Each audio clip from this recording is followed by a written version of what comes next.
Hi, this is Vijay Bambani and I'm back with you again recording this video from my residence still. This video is basically an update on my views on gold. Before you think I'm doing a rethink, relax.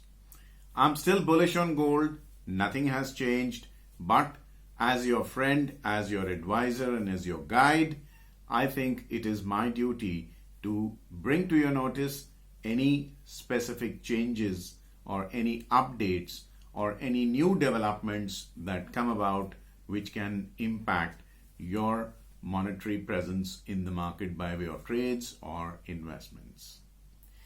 Remain assured, I am a gold bull. Before I proceed further, let me tell you a story. A French army sniper was basically deputed to Afghanistan in the Tora Bora mountains, where it was reported that Osama bin Laden might be hiding out. One fine day, he saw Osama bin Laden in his sniper rifle telescope.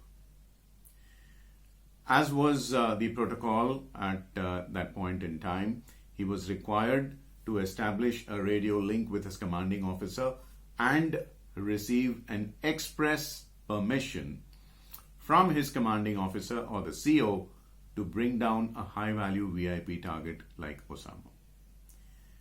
Unfortunately, as fate would have it, he was not exactly in a clear vantage position to establish a clear radio link, and every time he requested permission to fire, what he got was a few crackles, a little bit of static, and unclear human voices.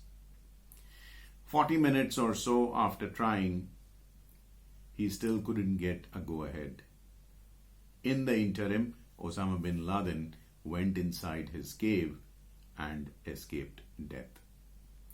Military strategists have often debated for hours at end as to what would have happened if Osama bin Laden had been killed by that sniper. Remember, this occurred before 9/11. So probably no 9/11, no collapse in the financial markets, possibly a delay if not an aversion of the 2008 global financial crisis. To that extent, Osama bin Laden escaping death from that French army sniper was what is known as the butterfly effect. In behavioral finance, the butterfly effect is that kind of an event which begins with such an innocuous and simple and innocent beginning that nobody actually thinks it has any serious ramifications. It's like the flapping of the wings of a butterfly. Nobody expects the flapping of the wings of a butterfly to bring about a financial storm. And yet sometimes in financial markets, financial storms are caused by the flappings of the wings of a butterfly. The coronavirus is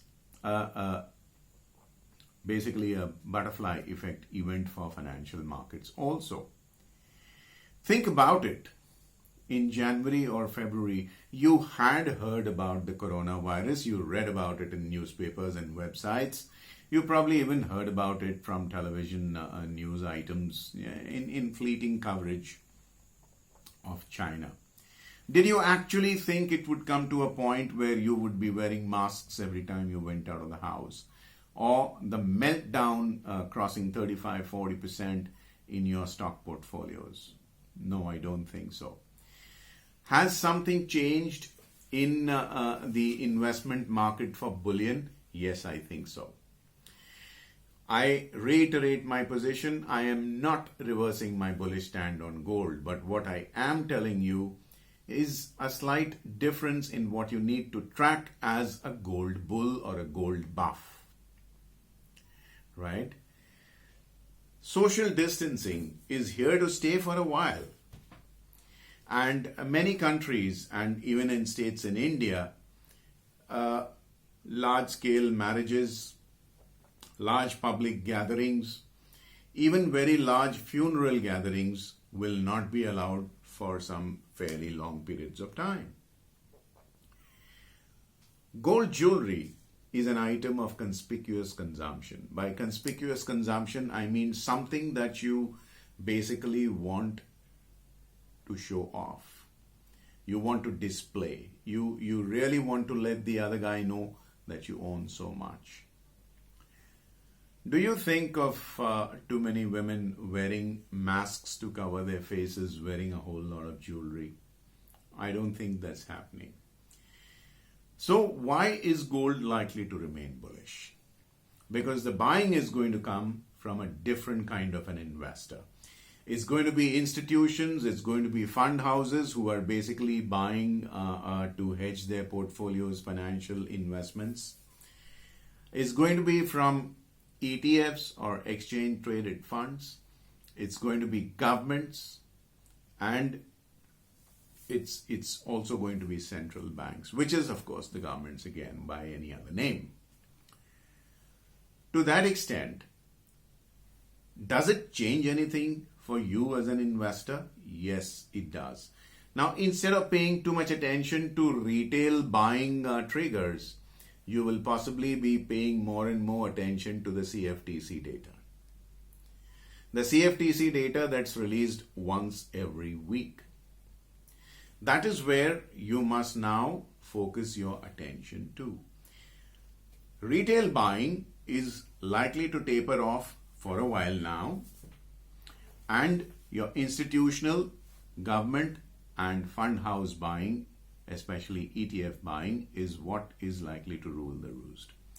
When retail traders buy, they cause a lot of short-term volatility in prices. When institutions buy, they basically buy enough to kind of replace 10,000, if not more, retail traders in one single trade.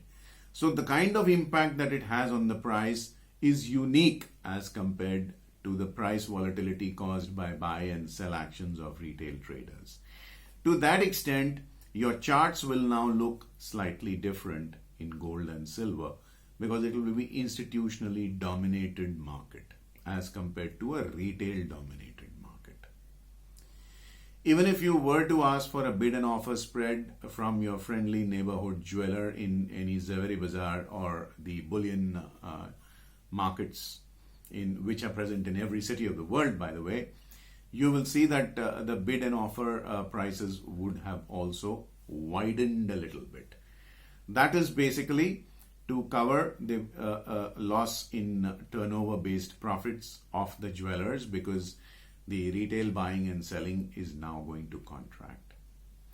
To that extent, transacting in gold in a physical aspect, bars and coins, might just become a little more expensive because the jeweler keeps a higher spread. So if you want to sell your old jewelry and make a new age jewelry out of it, hey, maybe it's going to become a little more expensive where making charges and the buy and sell spreads of the jeweler is concerned. The overall trajectory of gold will still remain upwards. So hang in there if you're having gold in investments in any form, physical, ETF, or even in futures. Futures, I would not really suggest too much because of the cost of carry, but ETFs and physical, by all means, do continue to hold on. I think the long-term trends still remain upwards, both for gold and for silver. With this happy news, I'll bid goodbye till I meet you again in my next video. But if you're watching this video on YouTube, do not forget to click like on this video and subscribe to my YouTube channel. In the comment section, do let me know what you think about this video and what else you would want me to record in my future videos. Do not forget to share this video with your family and friends and help me spread the cult of knowledge-based investments. Vijay Bambani signing off for now. Till I meet you again, take very good care of your investments and trades, your health and your family. Thank you for watching. Also, do not forget to subscribe to my free email newsletter Fast Profits Daily and get my free guide, How to Trade Markets Like a Pro.